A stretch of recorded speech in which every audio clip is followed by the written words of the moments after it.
তমলুক সাংগঠনিক জেলার তৃণমূল সভাপতি তথা পাঁশকুড়া পঞ্চায়েত সমিতির সহ সভাপতি সুজিত রায়কে গত পরশুদিন কলকাতা থেকে গ্রেফতার করে পাঁশকুড়া থানার পুলিশ।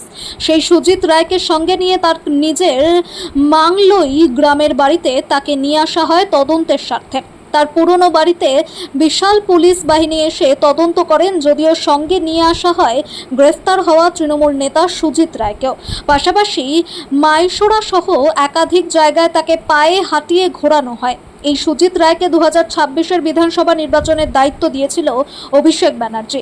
নন্দীগ্রামের মাটি কামড়ে পড়ে থেকে তৃণমূল দলের হয়ে নির্বাচন করিয়েছিলেন তিনি, কিন্তু ফলাফল ঘোষণার পর পালা বদল হতেই তার বিরুদ্ধে উঠে আসে মিথ্যে মামলায় জড়িয়ে দেওয়ার এক কেস। 2019 সালে খুন হয়ে যাওয়া কুরবান আলী শাহের দাদা আফজাল আলীর শাহের বিরুদ্ধে মিথ্যে ধর্ষণের মামলা করিয়েছিল এই সুজিত রায় বলে দাবি। পাঁশকুড়া পৌরসভার 18 নম্বর ওয়ার্ডের এক মহিলা সেই অভিযোগ করতে বাধ্য হয়েছিলেন সুজিত রায়ের অঙ্গুলি হেলনে।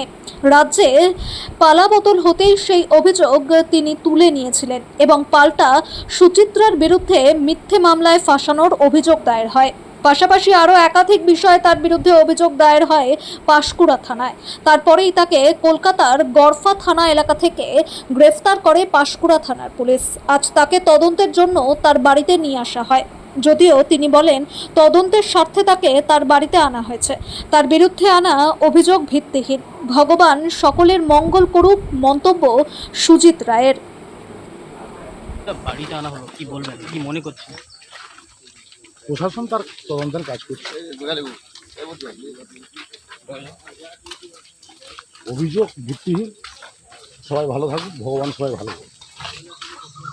এই যে আপনার বিরুদ্ধে অভিযোগটা আনা হচ্ছে, সেখানে কি বলবেন? অভিযোগ ভিত্তি।